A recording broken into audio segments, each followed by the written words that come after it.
अपने दोनों हाथ जोड़ें और फिर जो परमात्मा के लिए नमस्कार करेंगे। ओम नमः सिद्धेभ्यः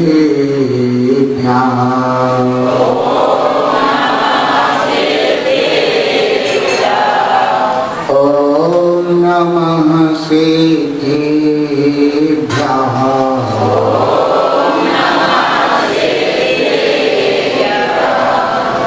ओम नमः सिद्धेभ्यः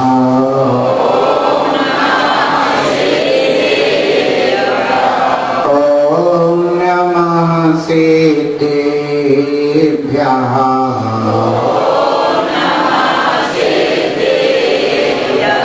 ओम नमः सिद्धेभ्यः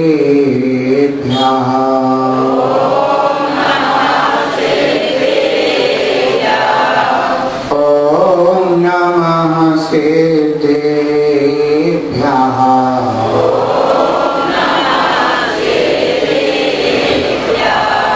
नमः श्री शांतिनाथाय जगत्शांति विधायिने कृष्ण कर्मयोग शांताय शांतये सर्वकर्मणां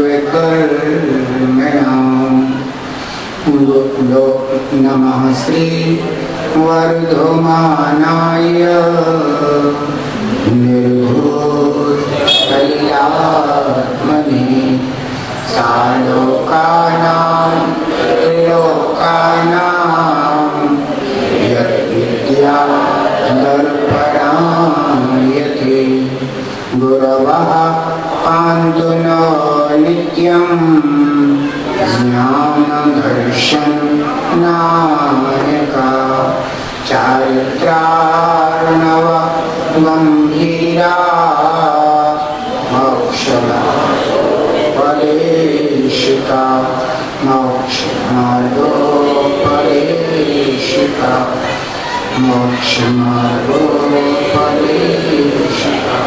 केदार श्री आदिनाथ भगवान की, केदार श्री चंद्रपुर भगवान की, केदार श्री शांतिनाथ भगवान की, केदार श्री काशनाथ भगवान की, केदार श्री महावीर भगवान की, परमपुनीय आचार्य श्री शांतवद स्वामी की, परमपुनीय आचार्य श्री पुष्पा स्वामी की, परमपुनीय शुद्ध आचार्य श्री स्वामी विराट सरली महाराज की,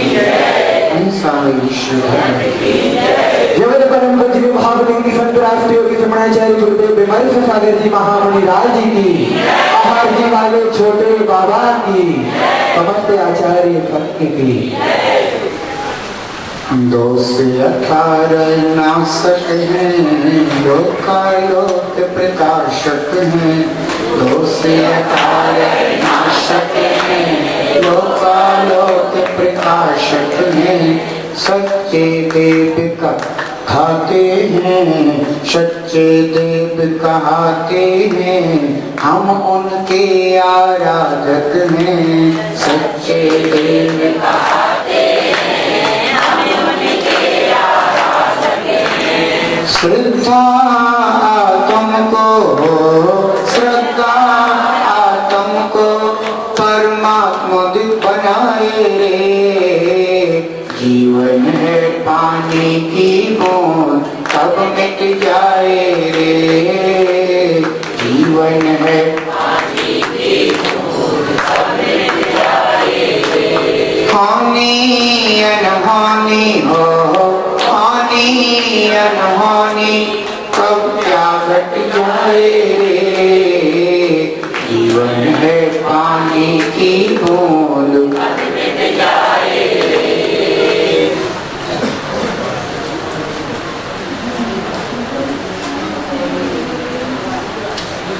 हम सभी नित्य अपनी श्रद्धा की परीक्षा देते हैं। कदम कदम पर हमारी श्रद्धा की परीक्षा होती रहती है।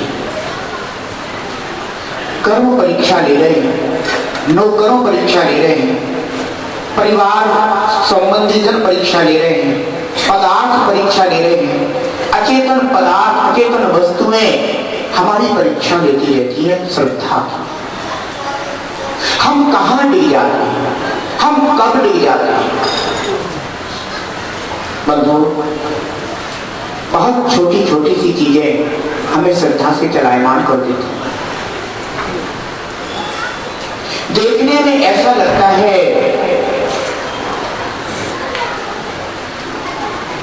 कि हम तो बहुत श्रद्धावान हैं, लेकिन श्रद्धा कहां खो जाती है, कब टूट जाती है, कब बिखर जाती है, हमें पता भी नहीं चलता।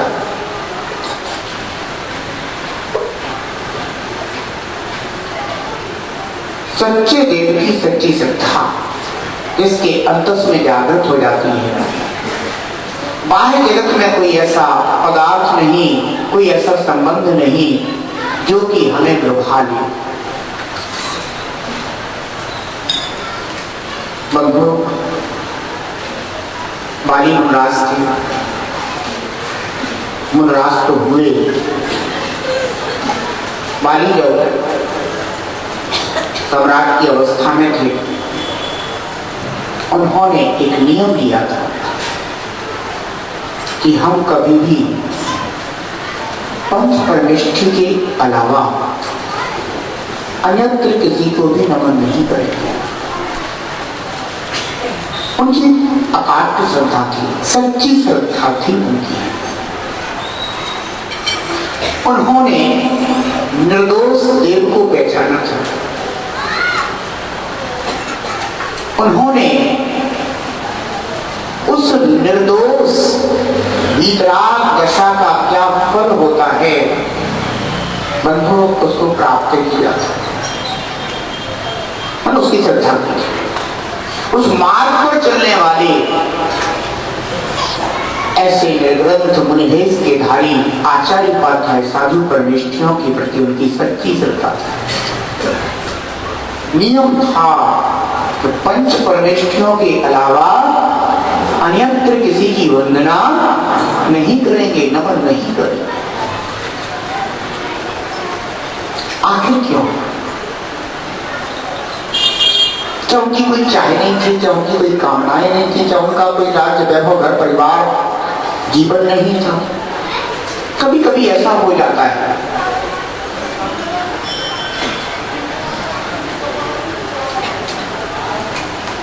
ऐसे बहुत से लोग हैं तो ये सोचने लग जाते हैं कि अब क्या करें, हमारा घर परिवार है, हमें तो सब प्रकार के काम करना पड़ते हैं।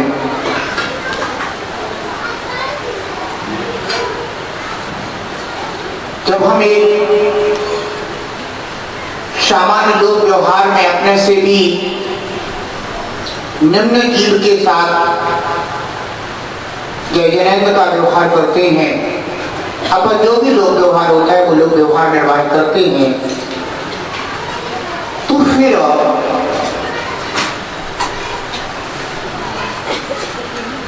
अन्य लोक मान्य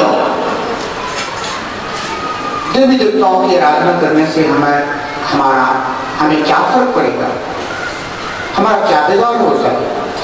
बंधु, एक बात ध्यान रखना, संसार के जितने अनुकूल साधन हैं ये सब तुम्हारे पुण्य से ही। किसी ने तुम्हें खैरात में बांट करके नहीं दी,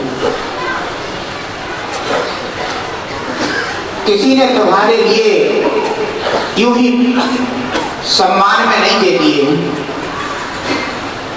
तीर्थंकर देव भी अगर खड़े हो जाए और वो भी कहें कि लो मैं तुम्हारा रास तिलक करता हूं, और तुम्हारा पुण्य ना हो तो तुम्हारा रास तिलक नहीं हो सकता। अगर तुम्हारा पुण्य ना हो तो तुम्हें वह वैभव प्राप्त नहीं हो सकता। अब कहने के लिए तो ये है कि तीर्थंकर देव तो सामने खड़े, और अगर वो दे रहे हैं तो हमें क्यों नहीं प्राप्त हो सकता? नहीं हो सकता, क्योंकि तुम्हारा पुण्य नहीं है। और अगर तुम्हारा पुण्य हो तो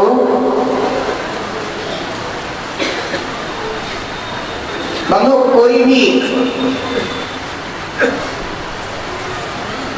महापुरुष तो दूर की बात है, अगर तुम जंगल में भटक रहे होगे ना और तुम्हारा पुण्य का उदय है तो वहां भी तुम्हारे लिए सब अनुकूल साधन प्राप्त हो जाए। ध्यान रखना।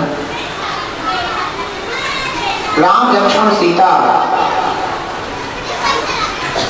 वनवास के समय वे चले जा रहे थे और एक परिवार था, वहां पहुंचे तो उस परिवार में जो स्वामी था वो थोड़ा सा उद्दंड प्रकृति का था, थोड़ा सा यूं कहें कि उसमें करुणा कम थी। लेकिन जो उसकी श्रीमती थी वो थोड़ी धर्मात्मा थी, विनयवान थी। ऐसे भी जो है ना स्त्रियों में थोड़ा धर्म के प्रति भाव तो ज्यादा ही रहता है। क्यों? क्योंकि वे अपने पर्याय के दुख से बहुत पीड़ित थे। उन्हें अंदर ही अंदर ऐसा ख्याल आता रहता है कि हमने ऐसे कौन से पाप कर्म करे थे जो मैं स्त्री पर्याय में जन्मी।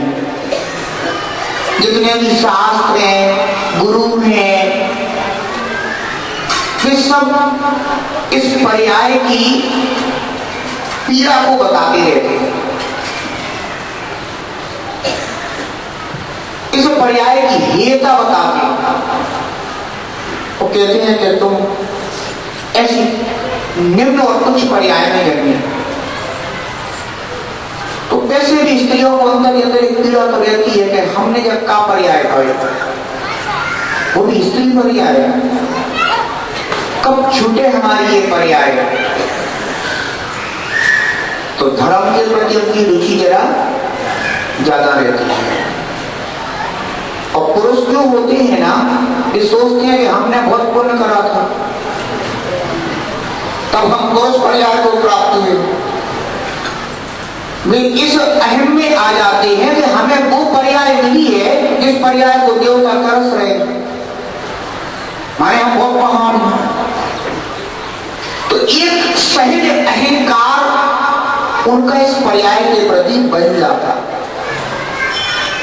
तो उस अहंकार में व्यक्ति धर्म को भूल जाता है, उसे धर्म उतना रुचिकर नहीं लगता, क्योंकि वो ये सोचता है कि मैं बहुत कुछ हूं। देवता तरफ से हो जिस चीज के लिए वो हमें मिल गई है, माने हमने बहुत महान कार्य किया है, पूर्व पर्याय तो करा तो होगा। लेकिन अब इस पर्याय में तुम कौन सा कार्य कर रहे हो, इस पर दृष्टि डालो। अगर एवं भूत नए को देख लो ना, तो एवं भूत नए तुम्हें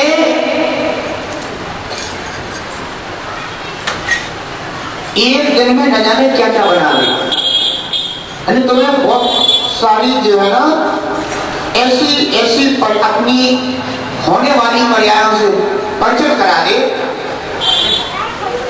तुम कहोगे हम तो भैया जैन साहब हैं और बहुत बड़े हम धर्मात्मा हैं और सेठ जी भी हैं। और जब सेठ जी कहीं बाहर जा रहे हो और उन्होंने देखे हमको बाहर जाना है, तो क्यों ना अपने कपड़े स्वच्छ कर लें, धो लें। और सेठ जी अगर अपने कपड़े धो रहे हैं तो एवं भूत ने उन्हें आईना दिखा रहा है तत्काल। वो ये कह रहा है कि सुनो सेठ जी, अब तुम सेठ जी नहीं,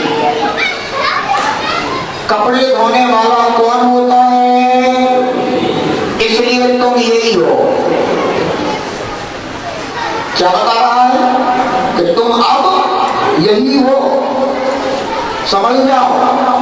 अपने को सेठ जी मत मानते रहना, अहम में मत भूले रहना।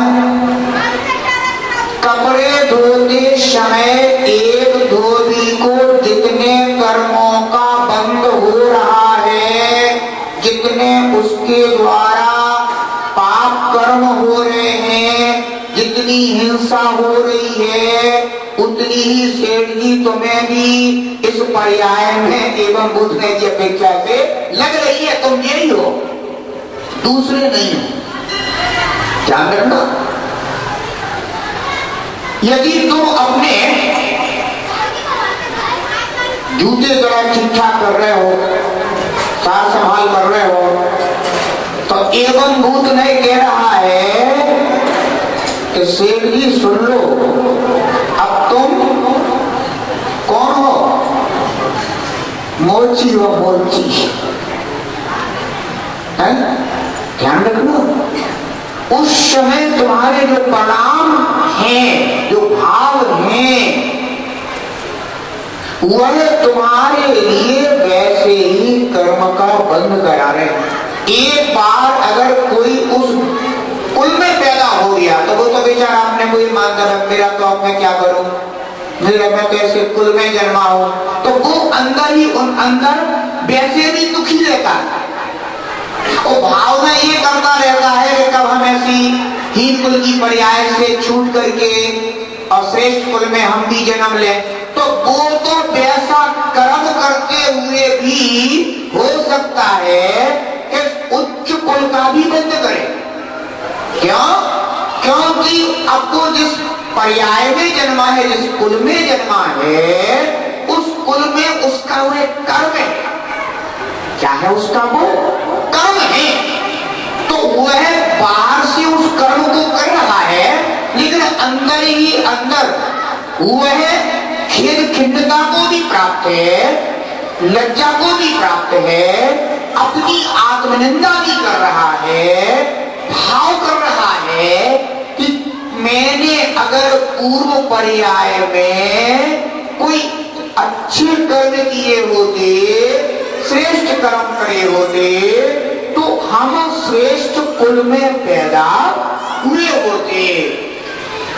अंदर एक तो उसकी आत्मनिंदा चल रही है और श्रेष्ठ कुल के प्रति उसकी भावदशा चल रही है। तो हो सकता है कि वो ऐसा कर्म करने के बाद भी अपनी आत्मनिंदा के निमित्त से श्रेष्ठ कर्मों का बंध करके और आगामी पर्याय में उच्च कुल में जन्म ले। और सेठ जी का सोच रहे हैं, मैं तो कौन हूं? सेठ हूं। बिल्कुल भी उनकी ना तो कोई कर्म के प्रति निंदा है, ना उनकी कोई आलोचना है, ना कोई उनके खेदता है। वे तो और गौरव को प्राप्त और होते हैं, और गर्व को प्राप्त और होते हैं। अब विचार करना कि ऐसे समय में एवं भूत ने क्या बता रहा है कि तुम कौन हो इस समय? मोची हो, है ना? और तुम अहंकार में पूरे हुए हो।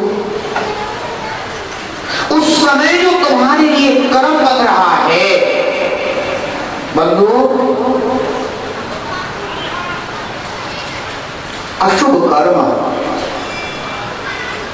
उस अहंभाव में बंधु को प्राप्त हो रहा है। कहां ले जाएगा वो? उच्च कुल में ले जाएगा कि नीच कुल में ले जाएगा? नीच कुल में ले जाएगा। तो मैं ये बता रहा हूं कि एवं भूत नए हमें यह बताता है कि भाई तुम हमेशा श्रेष्ठ कुल में जन्म लेने के बाद भी श्रेष्ठ ही नहीं हो। जिस समय तुमने किसी दूसरे की वस्तु उठा ली है, उस समय एवं भूत नए क्या बता रहा है तुमको? तुम कौन हो? चोर हो। भले ही तुमने हंसी हंसी में भी किया। कई बार क्या होता है, लोग हंसी हंसी में खोटे कर्म बांटते। जैसे कभी कभी भाव आ जाए, आज को बहुत अपन चलो आज मजा करेंगे, आज इसका मजा लेंगे, आज इसको परेशान करेंगे थोड़ा सा। ऐसा लोग बंधुओं कौन ऐसा करते हैं? जिन्हें पेट की व्यवस्था करना हो वे तो ऐसा कर नहीं सकते, क्योंकि उनके पास फुर्सत ही नहीं है। ऐसा वे करते हैं का पेट भरा हुआ हो, पॉकेट भी भरी हुई हो, और थोड़ा सा सब सम्मान भी करते हो। ऐसे लोग अक्सर ऐसा हंसी मजाक करते हैं। गए धीरे से किसी के पॉकेट निकाल लिया, मान लो किसी का पर्स निकाल लिया पॉकेट में से, है ना, किसी का रुमाल निकाल लिया, किसी की कोई वस्तु निकाल ली, छुपा दी, रख ली। अब वो बेचारा परेशान हो रहा है ना, तो उसको परेशानी में देख करके तुम क्या कर रहे हो? तुम हर्ष मना रहे हो, प्रसन्नता जा रही है, वो तुम्हारा मनोरंजन हो रहा है। लेकिन कभी सोचो तो जरा, किसी जीव को दुख देने से अगर तुम्हारा मनोरंजन हो रहा है तो वह मनोरंजन क्या तुम्हारे सुख के लिए होगा कि दुख के लिए होगा? स्वयं सोचो। काश अगर वैसा ही बिहेव तुम्हारे साथ हो जाता, ऐसा ही तुम्हारे साथ कर दिया जाता, तो तुम्हारी आत्मा कितनी दुखी होती। ध्यान रखो, एक तो हिंसा नंदी होता ध्यान हो गया है, और दूसरा तुमने जितनी देर तक उसकी उस वस्तु को छुपा करके रख दिया है, उतनी देर तक तुम्हारे लिए चौड़ियानंदी रौद्र ध्यान भी साथ में बन गया। चोरी का भाव भी हो गया, उसमें भी तुम मनोरंजन मान रहे हो, हर्ष मान रहे हो, आनंदित हो रहे हो, रोमांचित हो रहे हो, खुश हो रहे हो, प्रसन्न हो रहे हो। कभी कभी छोटे छोटे बच्चे नहीं कर देते, घर में ही ऐसा हो जाता है कि किसी की पेन, कॉपी, डॉल, पुस्तक हुई, उनने उठा करके उसको वहां छुपा दी। क्यों? क्योंकि सुबह सुबह भाई बहन में झगड़ा हो गया था।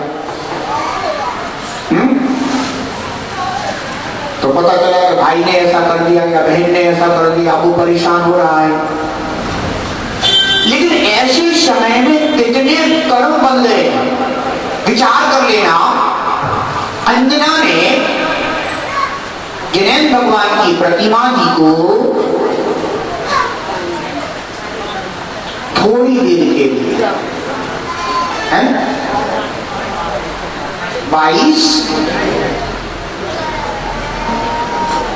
22 मिनट के लिए छुपा दिया।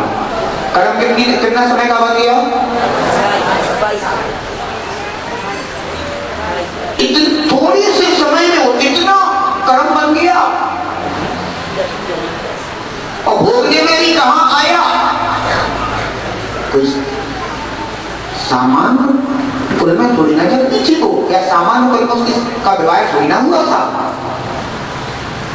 इतने महान कुल में जन्म लेने के बाद, इतने महान कुल में विवाही जाने के बाद, वहां उसका ऐसा कर्म में आया कि ना पिता का कोई काम में आया और ना ससुर जी का कोई काम में, ना पति काम में आया और ना परिवार काम में आया।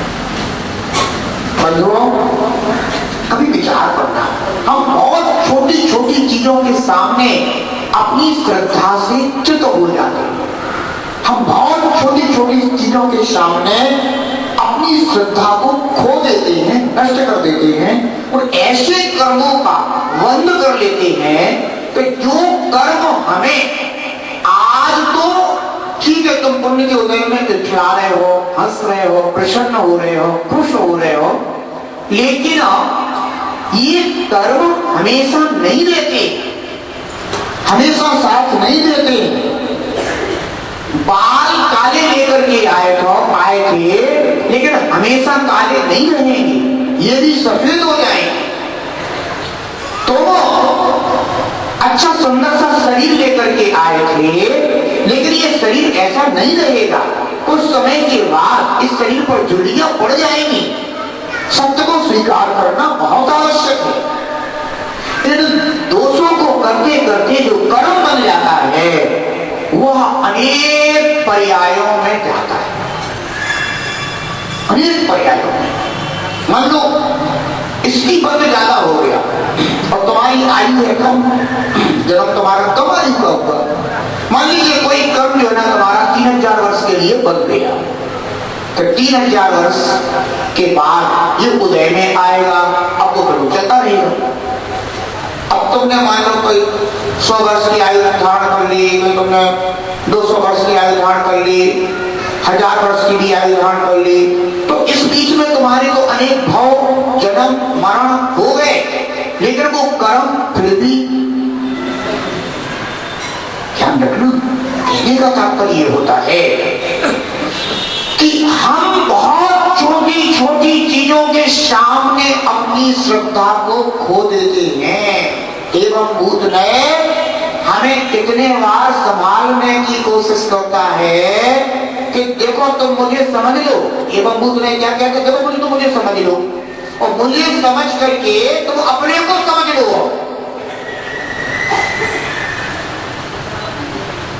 लेकिन हम हैं कि ना तो अपने को समझने का प्रयास करते और ना भगवान की वाणी को समझने का प्रयास करते। एवं दूसरे का तात्पर्य यह है कि जिस समय हम जिस कार्य को कर रहे हैं उसी पर्याय से हम उस समय परिणत हुए माने जाते हैं, और वह पर्याय हमें वैसे ही कर्मों का बल बताता है। पूजा के समय पूजा कर रहे हो उस समय तुम कौन हो? पुजारी हो जाते हो। जिस समय तुम कपड़े धो रहे हो उस समय तुम धोबी हो जाते हो। जिस समय तुम जूते साफ कर रहे हो उस समय तुम धोती हो जाते हो। जिस समय तुम अपने ही घर की नाली साफ कर रहे हो उस समय तो सोचो जरा, बिल्कुल ये मत सोचो कि हम यही है। पल पल में हमारी पर्याय बदल जाती है। जो कर्म कर रहे हैं उस कर्म के साथ तुम्हारे भावों की इसकी रहती जुड़ी रहती है। भाव से जुड़े रहते कि नहीं जुड़े रहते? अगर भाव जुड़े ना रहते होते तो तुम ये नहीं कहते अच्छे से और अच्छे से साफ करो, है? तुम्हारे भाव उस समय उससे जुड़े। ध्यान रखना, ये तो चीजें ऐसी हो गई कि जो तुम्हें दैनिक जीवन में करनी पड़ती, इन चीजों से तुम्हें जुड़ना पड़ता, करना पड़ता।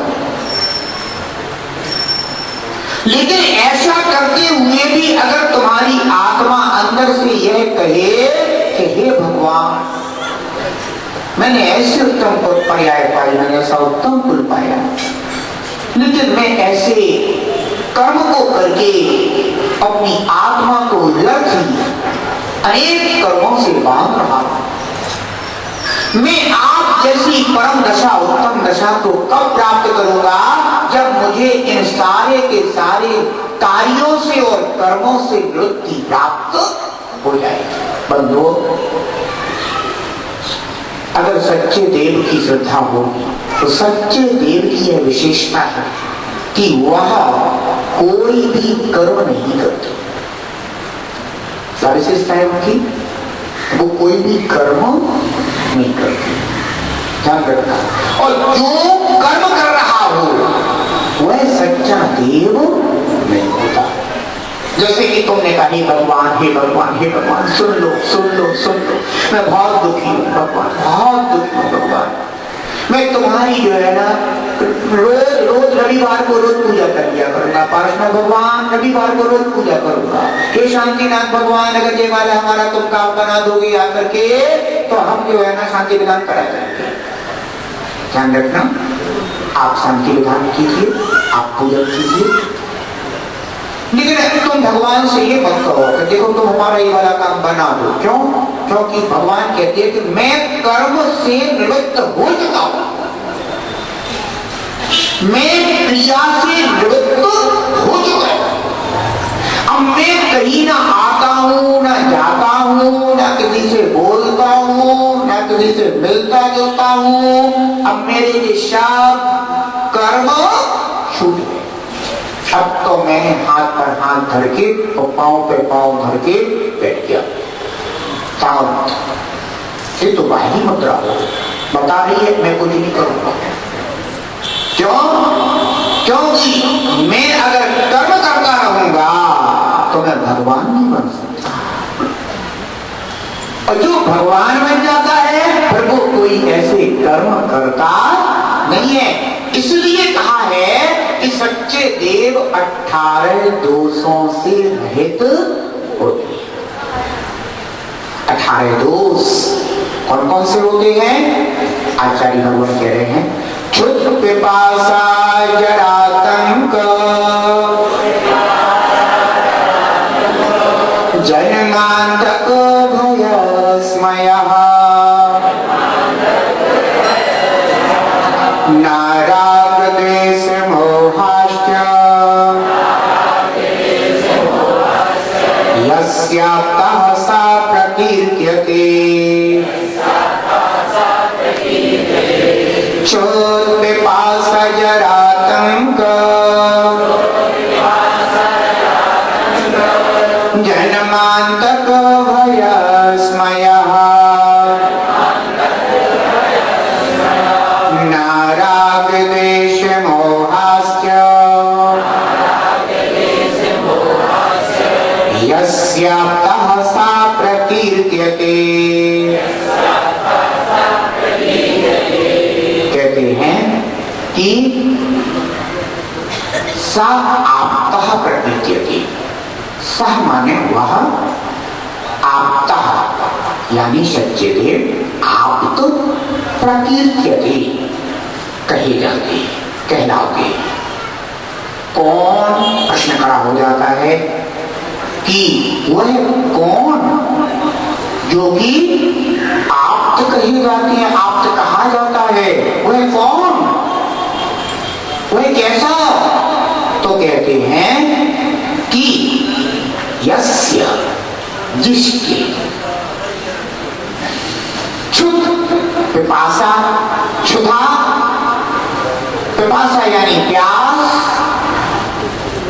जरा, जरा यानी बुढ़ापा, आतंक, आतंक यानी रोग,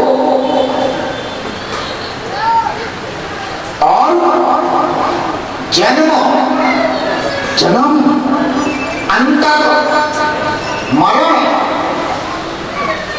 भय यानी भय, इसमय यानी अभिमान, मद, नाम नहीं, इनके ये सब नहीं है। और यही सब नहीं है, और भी अभी तो पूरे हुए नहीं जोगी। 18 दोष इनके नहीं होते। राग, द्वेष, मोह ना, जिनके राग भी नहीं है, द्वेष भी नहीं है, मोह भी नहीं है। क्या क्या माने? अब जो और शेष बचे हैं वे भी उसमें ग्रहण कर लेना चाहिए, है ना? तो ये शेष और कौन कौन से रह गए हैं? आश्चर्य, अरति, खेद, शोक, चिंता, निद्रा और स्वेद यानी पसीना। ये जिसके नहीं है, ये इनके नहीं है।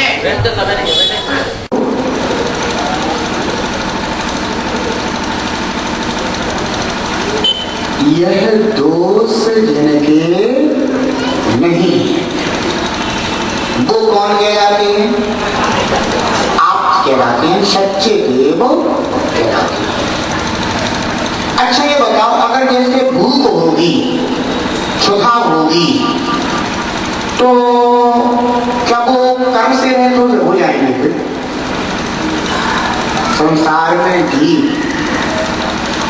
रोटी, कपड़ा और मकान, इसी के लिए तो सारा का सारा कर्म कर रहा है। सुबह से लेकर शाम तक कोलू के सहित उतारे गए। और तो और वर्तमान का समय तो ऐसा चल रहा है कि ना तो सुबह का पता है, ना दोपहर का पता है, ना शाम का पता है, ना रात का पता चल रहा, ना आधी रात का पता चल रहा, ना कब सुबह फिर हो गई, कुछ भी पता नहीं चल रहा आदमी को। कोलू का दिन चल रहा और रात चल रहा।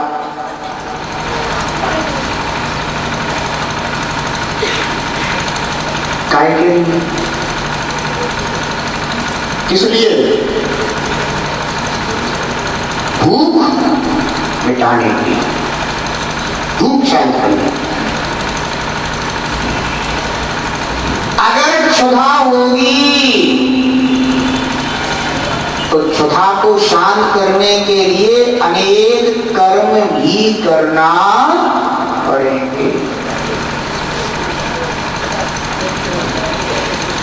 बड़े बड़े राजा महाराजा भी दूसरों के सेवक बन गए, इसलिए क्षुधा की। समंतभद्र स्वामी कहते हैं कि हम तुम्हारे देव को सब भोजन करा देंगे, लेकिन हमें यहाँ का पुजारी नियुक्त कर दो। इस कारण से इस क्षुधा ने कराया ये सब। ये क्षुधा जीव को कहां कहां और कैसे कैसे दिन नहीं दिखा देती।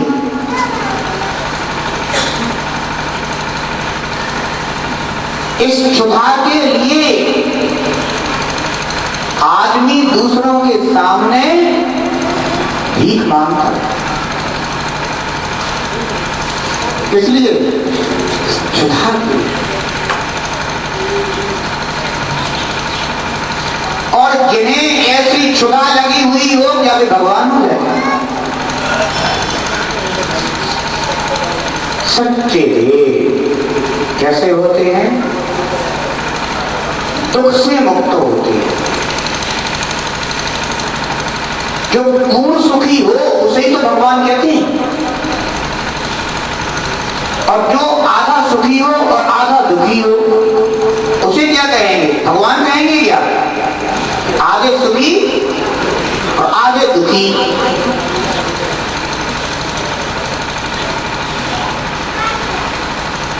प्रभु ऐसे जीव संसार दशा में देखे जाते हैं। जैसे पानी पी लिया सुखी, भूख लग रही दुखी, अथवा भोजन कर लिया सुखी, प्यास लग रही। उसी थाली पर भोजन करते हुए ही सुखी भी है और दुखी, तत्काल उसी क्षण में।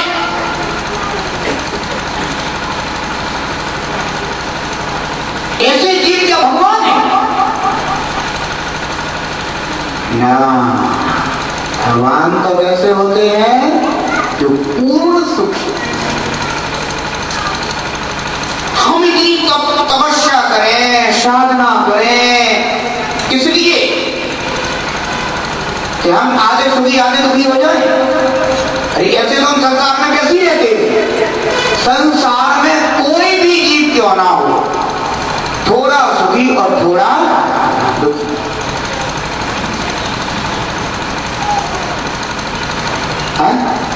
संसार में जीव कैसे होते हैं?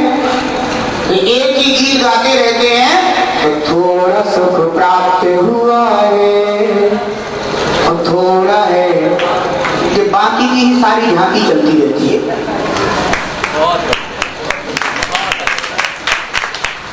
जितनी भी झांकी संसार में चल रही है ना, ये बाकी की चल रही है। अगर ये बाकी की पूर्णता हो जाए तो संसार में फिर जीव को कभी दुख ना हुए, भगवान बन जाए, सच्चा देव हो जाए। कोई भी पर्याय में चले जाओ, किसी भी गति में चले जाओ, अवस्था यही है। थोड़ा सा प्राप्त हुआ है और थोड़ा है। कहां से कहां तक देख लो।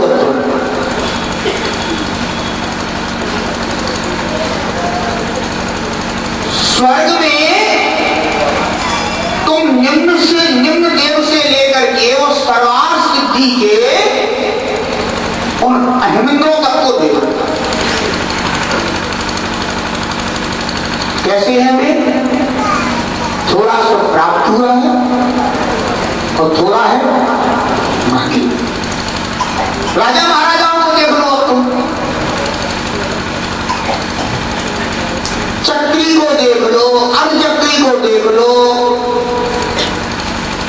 नारायण को देख लो, बलभद्र को देख लो, और भी जितने जितने महान महान पुरुष कामदेववादी हैं सबको देख लो। 169 महापुरुषों से पूछो जाकर के, तो बताओ तुम्हारा अनुभव क्या है? वे कहेंगे थोड़ा सुख प्राप्त हुआ है, थोड़ा है बाकी।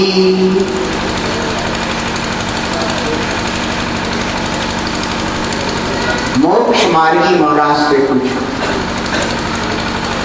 आप बताओ अच्छा आपका क्या अनुभव होता है? तो मोक्ष मार्गी मुनि जी क्या बोलते हैं? तो थोड़ा सुख प्राप्त हुआ है, थोड़ा है बाकी। बंधुओं, इससे ज्यादा किसी के पास कोई जवाब ही नहीं। एक निगोदिया से लेकर के और जिनने 18 दोषों का नाश नहीं किया है, वहां तक की अवस्था वालों को देख लो, पूरे तीनों लोकों में सबके पास एक ही जवाब है, तो थोड़ा सुख प्राप्त हुआ है और थोड़ा है बाकी। अब ये बताओ कि तुम किसी के पास भी चले जाओ, सबके पास एक ही जवाब है, तो सब बराबर है कि नहीं है? अब तुम क्यों व्यर्थ में किसी के पास जाकर के कहते हो कि भैया तो हमें सुखी बना दो, सुखी बना दो। अरे सुखी तो वो ही कर सकते हैं जो पूर्ण सौख्य दशा को प्राप्त हुआ। बाकी तो सब अपने अपना रोना लिए बैठे, अपना अपना दोना लिए बैठे। इस दोने में और आ जाए, और आ जाए, और आ जाए, बस इतना है। किसी के दोने में 1 बूंद है, किसी के दोने में 4 बूंद है, किसी के दोने में 50 बूंद है, किसी के दोने में 100 बूंद है, लेकिन किसी का भी दोना भरा हुआ नहीं।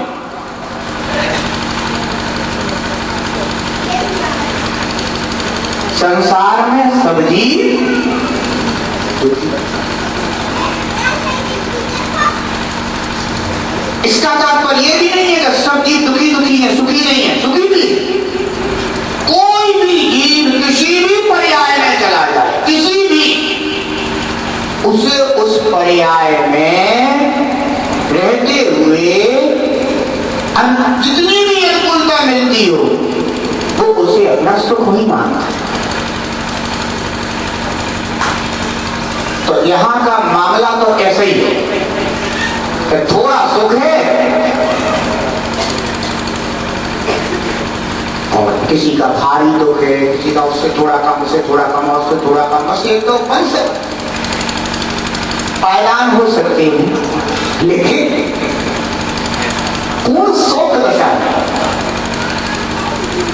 इसलिए अगर कोई संसार में रहते हुए और अपनी क्षुधा मिटाने की कोशिश कर रहा हो, और वो कितना भी सुख का मालिक क्यों ना हो, अमृत भोगी भी क्यों ना हो, फिर भी क्षुधा को मिटाने का कार्य कर रहा है, इसका तात्पर्य है कि ये भगवान नहीं है, ये सच्चा देव नहीं है। हाँ, ये हो सकता है लोक व्यवहार में कभी कभी ऐसा देखा जाता है कि एक साधर्मी दूसरे साधर्मी के लिए सहयोग के लिए तत्पर होता है। क्या होता है? सहयोग। सहयोग एक अलग बात है, और सुखी होना अलग बात।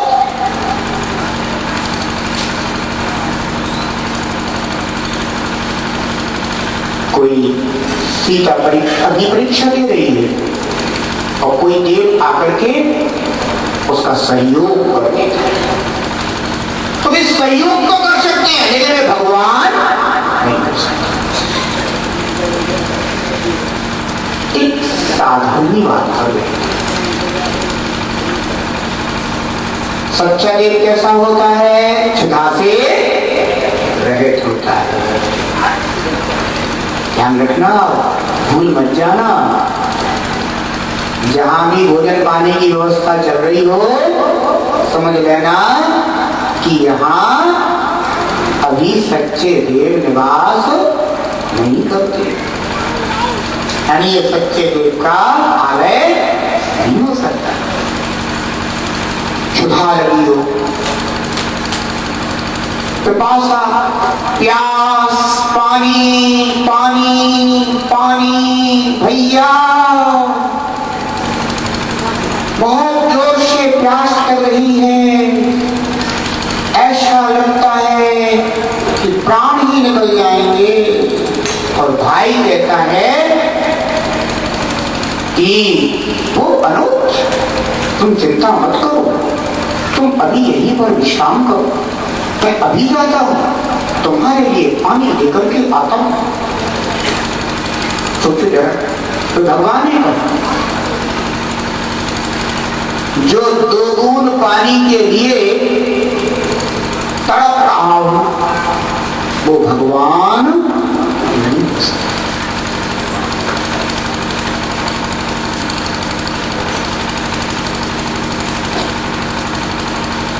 भगवान कौन होते हैं? जिन्होंने प्यास को भी अपने पुरुषार्थ से जीत लिया। ये भूख प्यास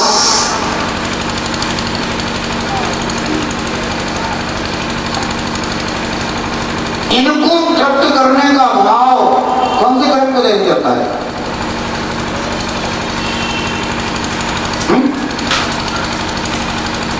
मोहिनी करो। इच्छाएं कौन जगाता है? मोहिनी करो। और जिन्होंने मोहिनी कर्म को ही जीत लिया हो वो इच्छाएं जागृत कर पाएगा क्या? इसलिए ध्यान रखो, सच्चे देव वही हैं जिन्होंने 4 कर्मों को जीत लिया। ज्ञानावरण, दर्शनावरण, मोहिनी और अंतराल। इन 4 कर्मों पर जिनने विजय प्राप्त कर ली है, अब जिनके आत्मा में इच्छा पैदा ही नहीं होती,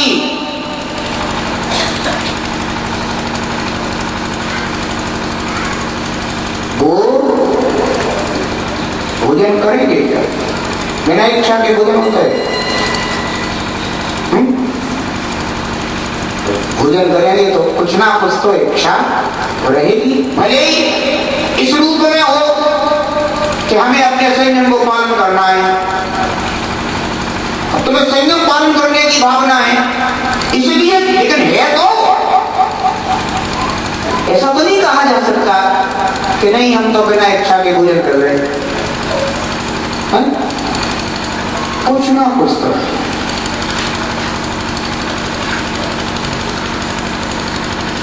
सच्चे देव सदा से रहे, पानी नहीं मांगते,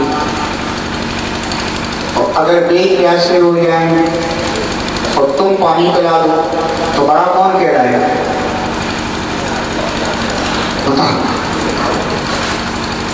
फिर तो प्यासे और तुम देने वाले तो महान कौन है? तुम। फिर तो भगवान तुम ही कहलाओगे। ध्यान रखो, जिन्होंने क्षुधा का नाश कर दिया है, जिन्होंने पिपासा आशा का नाश कर दिया है, जिनके कभी बुढ़ापा नहीं आता। बताओ बुढ़ापा किसको नहीं आता? तुम लोगों को बुढ़ापा आता है क्या? आता है। माने तुम लोग कोई भी भगवान नहीं हो ना? तो तुम्हारे भीतर भगवान बैठा है। अपने आत्मा में छुपे हुए उस भगवत शक्ति को पहचानो। स्वतंत्र निश्चल निष्काम ज्ञाता दृष्टा आत्मनिर्भर। और आगे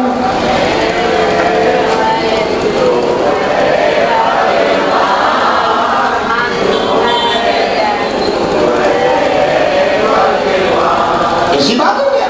मैं वह हूं जो है भगवान, और जो मैं हूं वो है भगवान, और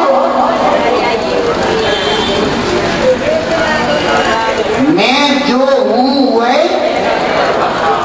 मैं वह हूं जो, तुम भगवान हो गए नहीं हो फिर?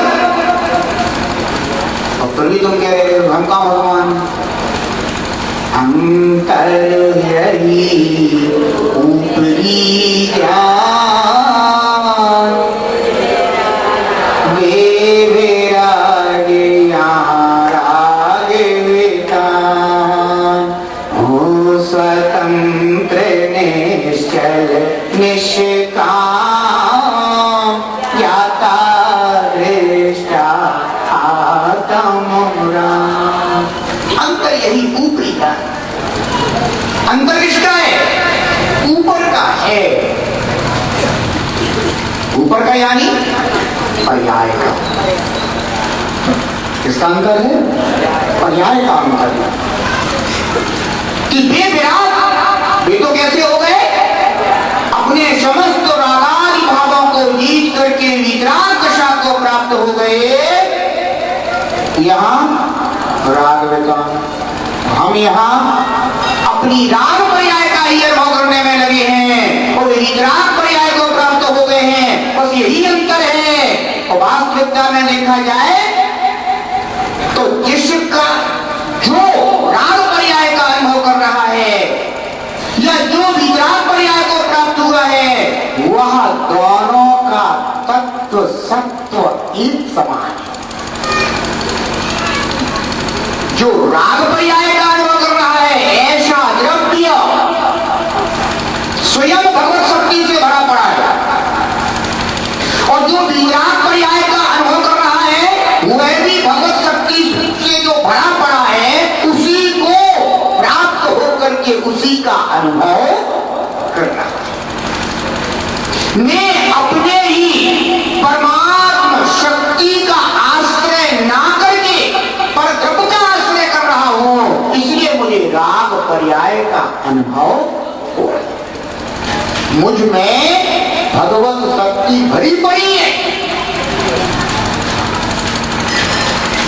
मैं वह हूं जो है भगवान, और जो मैं हूं वह तो क्या बात?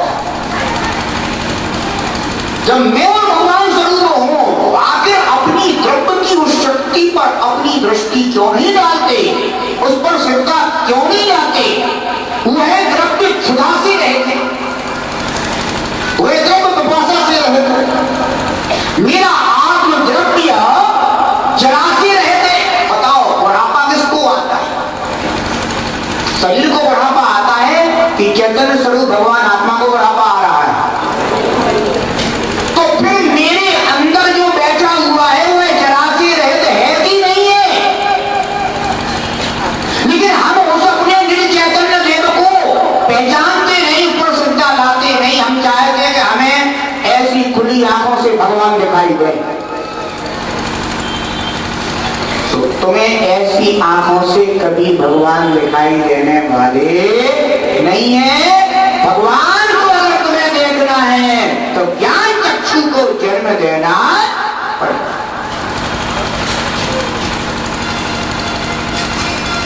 वो तो ज्ञान चक्षु से दिखाई दे। तुम्हारी इस समय ज्ञान उद्घाटन हो रहा कि नहीं हो रहा? अच्छा ये बताओ, जो सिद्ध बन गए हैं उनको बुढ़ापा आ आता है क्या? नहीं आता। बात पक्की है ना? ये तुम्हारे ज्ञान में आई है ना? ये तुम्हारा ज्ञान चक्षु देख रहा है। कौन देख रहा है इसको? ज्ञान चक्षु। मैं तुम्हें ये बात बताना चाहता हूं कि तुम्हारे पास भी ज्ञान चक्षु है, तुम उस पर अपना उपयोग ले जाओ। अन्यथा मैं तुमसे कहूंगा तुम्हारे पास ज्ञान है क्या, तो तुम कहोगे हमारे पास कहाँ ज्ञान रखो महाराज, हम गृहस्थी जीवाएं, हम में कहाँ ज्ञान है। जबकि तुम स्वयं ज्ञान गुण से भरे पड़े हो, कोई कमी नहीं है तुम्हारे अंदर, लेकिन तुम्हें श्रद्धि नहीं आती। तो देखो सिर्फ भगवान को बढ़ावा आता है क्या? नहीं आता। कौन से चक्षु से तुमने देखा है? माने तुम्हारे पास है कि नहीं है? अब ये बताओ, तुम्हारा जो चैतन्य द्रव्य इस देह के अंदर विराजमान है, उसको बढ़ावा आता है क्या? नहीं आता है। कौन सा चक्षु बोल रहा है? ज्ञान चक्षु बोल रहा है। जब इस ज्ञान चक्षु से अपने चैतन्य पर दृष्टि ले जाओगे, किस पर ले जाओगे? जब अपने चैतन्य पर यह दृष्टि डालोगे, ज्ञान चक्षु से देखोगे, तो बंधुओं पर तुम्हें अपने अंदर भी वह भगवान दिखाई देगा कि नहीं देगा? है? क्योंकि जो सिद्धालय में बैठे हुए हैं उनके भी बुढ़ापा नहीं आता। हमने आ गया ना? जो सिद्धालय में बैठे हुए उनके भी बुढ़ापा नहीं आता, और जो देह के अंदर बैठा हुआ है उनके भी बुढ़ापा नहीं आता। तो फिर भगवान मिले कि नहीं मिले? शुद्धालय में भगवान का मिलना सरल है, लेकिन देह देवालय में भगवान का अगर मिल जाए तो समझो कि हमारा भी शुद्धालय का दर्शन हो चुका है, शुद्धों की वंदना हो चुकी। अपने अंदर भी वही भगवान बैठा हुआ है, लेकिन ज्ञान चक्षु चाहिए। भीतर बैठे हुए चैतन्य देव के लिए ना तो भूख लगती है, ना प्यास लगती है, और ना बुढ़ापा आता है। आतंक, रोग, बुखार किसको आता है? बोलो। आत्मा को बुखार आता है, शरीर को बुखार आता है, देव को बुखार आ रहा है, क्योंकि देव वैसे ही आचार्य भगवान ने कहा है कि ये देव तो क्या है? रोगों का घर है। आज तक किसी आचार्य ने ये कहा कि क्या कि ये आत्मा रोगों का घर है? बोलो, कौन से आचार्य ने? तीर्थंकर देव ने, सर्वज्ञ देव ने समाचार सभा में बैठ करके कहा हो कि आत्मा रोगों का घर है ना? उन्होंने कहा आत्मा तो शुद्ध ज्ञान दर्शन है। उन्होंने कहा आत्मा तो अनंत सुख स्वरूप है। उन्होंने कहा आत्मा तो अनंत ज्ञान स्वरूप है। लेकिन ये कहा क्या कि आत्मा रोगों की खान है। हम आत्मा में रोग नहीं, रोग किसमें है? इस शरीर में रोग है। एक अंगुल में 96 रोग है। तो रोगों का घर कौन है? शरीर, ठीक है ना? आत्मा में रोग नहीं है, परमात्मा में रोग नहीं है। तो मेरे अंदर परमात्मा है कि नहीं है? है। कोई बात नहीं, चलो मेरे अंदर तो है, मैं मानता हूं। तुम्हारे अंदर परमात्मा है कि नहीं है? मान लो, स्वीकार लो। जिस सदगुरु की वाणी को श्रवण करके तुम अपने आत्म तत्व में उस परमात्म तत्व को देखने लग जाओगे, वह ज्ञान चक्षु गुरु की वाणी से तुम्हारे खुल जाएंगे। समझ लेना कि सदगुरु का मुझे दर्शन हो गया, सदगुरु की वाणी मुझे मिल गई, और मेरा पंचम काल में भी मोक्ष मार्ग खुल गया। बंदो ध्यान रखना, वहां तक जो ले लिया बस वही सदगुरु है। क्योंकि वो क्या करते हैं? अज्ञान के मेरांधस्य, अज्ञान के मेरांधाना ज्ञानांजन शलाकया चक्षुरुन्मीलितं येन तस्मै श्री गुरवे नमः। वही गुरुदेव है जो तुम्हारे अज्ञान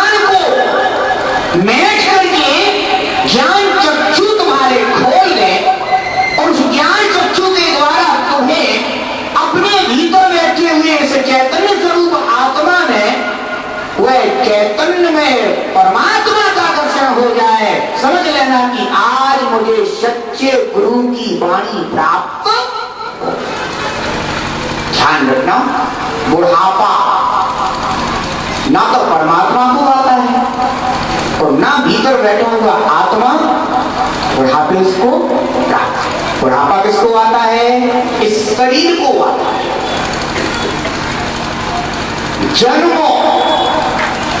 जन्म किसका होता है? आत्मा का जन्म होता है या इस शरीर का जन्म होता है?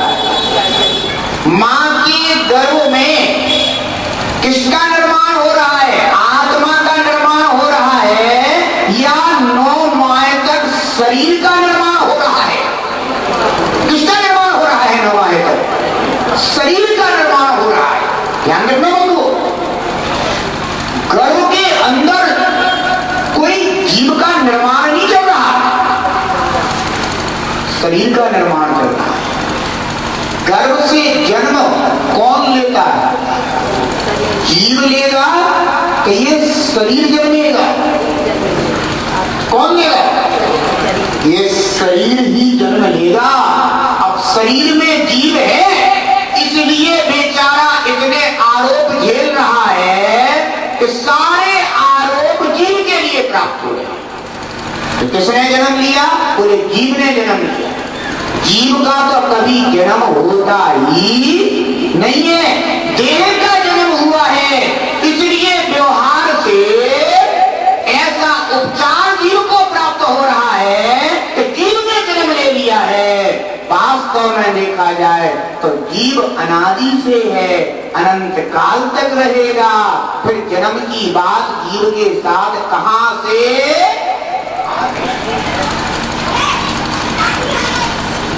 जब अनादि से वो अनंत काल तक रहेगा तो जन्म की बात कहां से आ गई? ध्यान रखना, मैं तो कहता हूं अजन्मा, मेरा कभी जन्म नहीं होता, मुझे कोई जन्म नहीं देता। जन्म होता है शरीर का, मरण होगा किसका?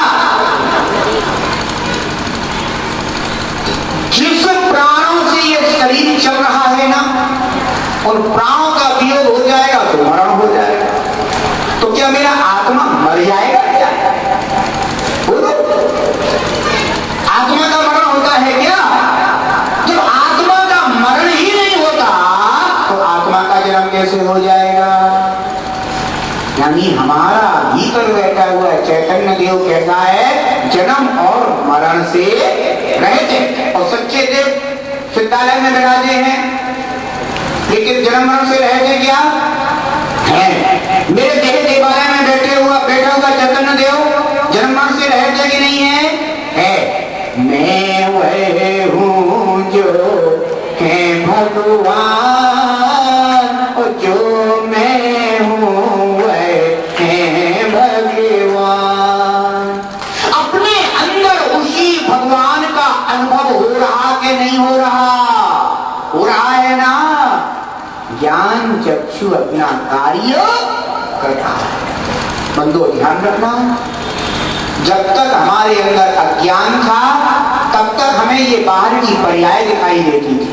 अब मेरा ज्ञान चक्षु खुला तो इस बाहर की पर्याय, इस देह में बैठा हुआ वो चैतन्य देव दिखाई दे रहा है, वो परमात्मा दिखाई दे रहा है।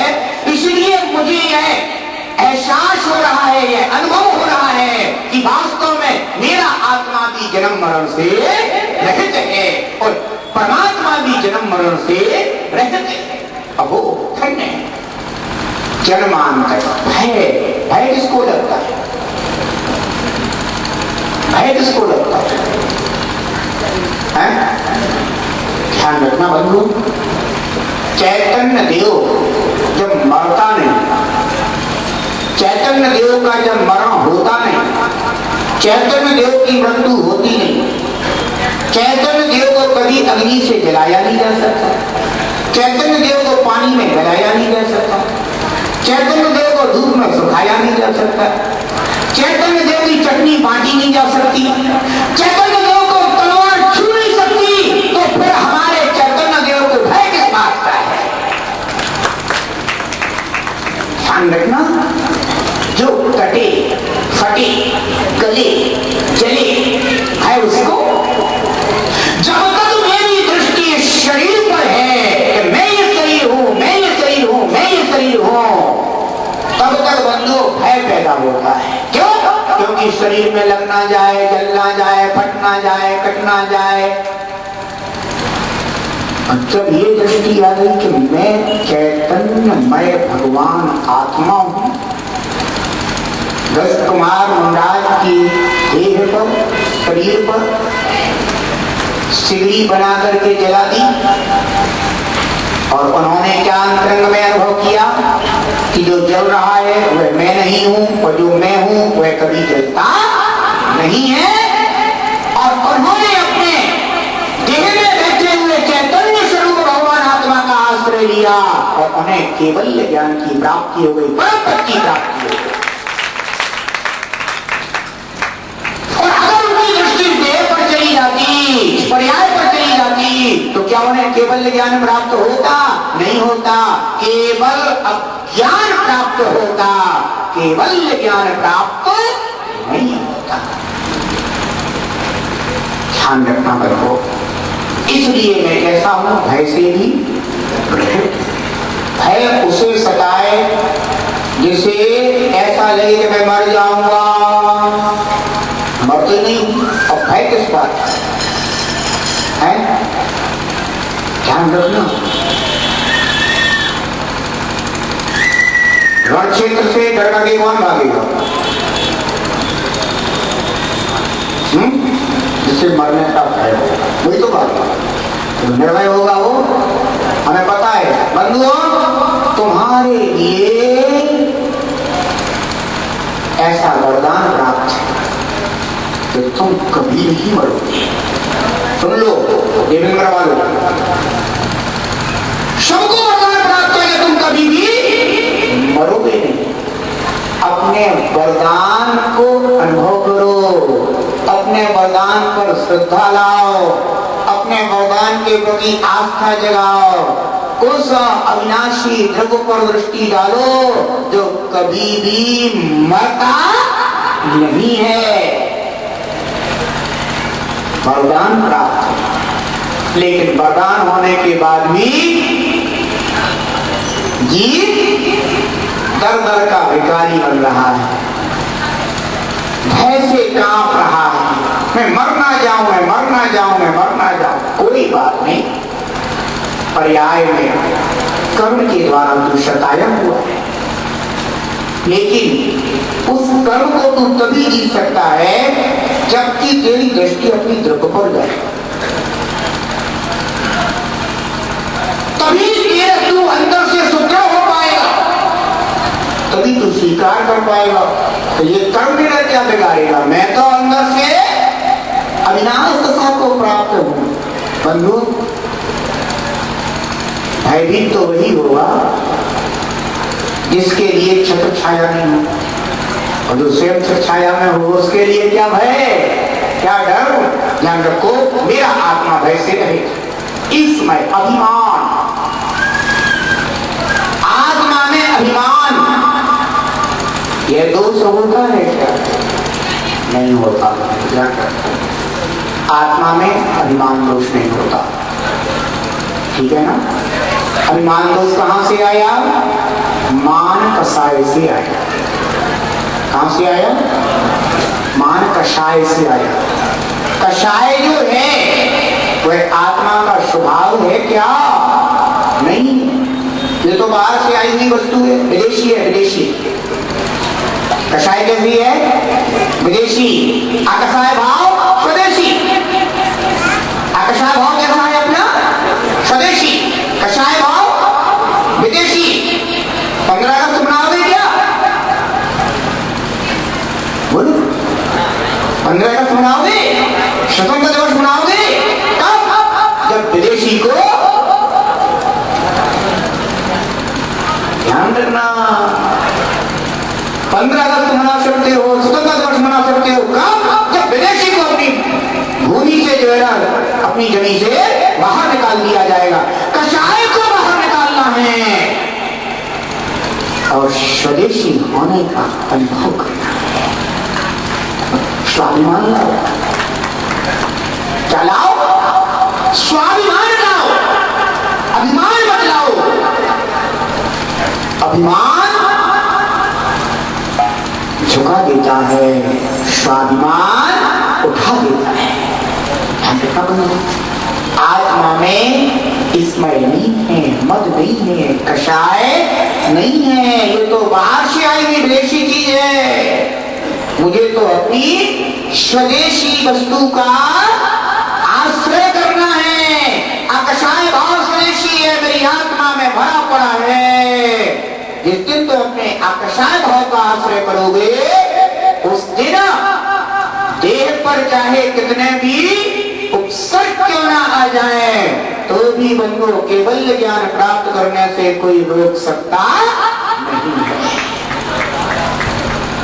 पार्श्वनाथ भगवान का चरित्र लिखा था ना बंधु है कि संबर देव ने किस तरह से पार्श्वनाथ भगवान के ऊपर 7 दिनों तक उपसर्ग किया, लेकिन वे पार्श्वनाथ अपने निज चैतन्य देव के आश्रय से अकषाय भाव का आश्रय किए हुए थे, स्वदेशी का आश्रय किए हुए थे, और विदेशी को निरंतर बाहर करके चले जा रहे थे। बंधु थोड़े समय में ऐसा समय आ गया कि पूर्ण रूप से विदेशी निकल गया और स्वदेशी प्राप्त हो गया, अकषाय भाव की प्राप्ति हो गई, यथाचारित हो गया, कैवल्य ज्ञान हो गया। इसलिए ध्यान रखना, ना राग द्वेष मोहास्त्र। आत्मा में राग नहीं, आत्मा में द्वेष नहीं, आत्मा में मोह नहीं। ये सब किसमें है? तो आत्मा में, लेकिन बाहर से आए हुए विदेशी स्वदेशी निर्णय करें। कौन सी चीज विदेशी, कौन सी? राग विदेशी, वितराग का मोह, निर्मोह भाव द्वेष, और ईत द्वेष भाव स्वदेशी। ध्यान रखो, स्वदेशी का आश्रय करो, विदेशी से मोह तोड़ो, राग तोड़ो। नहीं चाहिए मुझे विदेशी, मुझे तो कौन चाहिए? स्वदेशी चाहिए। स्वाधीन हो जाओ, स्वाधीन हो जाओ। स्वाधीनता दिवस मनाओगे, अवश्य इन 18 दोषों से विमुक्त होता। ध्यान रखना बंधु, ये 18 दोष इसमें नहीं होते, बस वही सच्चे देव हैं। ये सच्चे देव व्यवहार में हमें जिनालय में दिखाई देते हैं, पंच प्रविष्टि के रूप में दिखाई देते हैं, और निश्चय से भी हमें अपने देह देवालय में विराजमान दिखाई देते हैं। ऐसे निश्चय व्यवहार स्वरूप भगवान के आश्रय करके, सच्चे देव का आश्रय करके अपने आत्महितकारी मार्ग को प्रशस्त करो, सम्यक दर्शन को प्राप्त करो और अपना आत्म कल्याण करो। इसी भावना के साथ दोष 18 नाशक हैं, लोकालोक प्रकाशक हैं। दोष 18 नाशक हैं, लोकालोक प्रकाशक हैं। सच्चे देव कहते हैं, हम उनके आराधक हैं। सच्चे देव कहते हैं, हम उनके आराधक हैं। श्रद्धा आत्म को हो, श्रद्धा आत्म को परमात्मा बनाए। जीवन है पानी की बूंद, सब मिट जाए। जीवन है पानी की बूंद, सब मिट जाए। होनी अनहोनी हो, होनी अनहोनी कब क्या घट जाए। जीवन है पानी की बूंद, कब मिट जाए रे। जीवन है पानी की बूंद, कब मिट जाए। जय बोलिए गुजरात की शांतिनाथ भगवान की। जा पानी के ज्ञान से सूर्य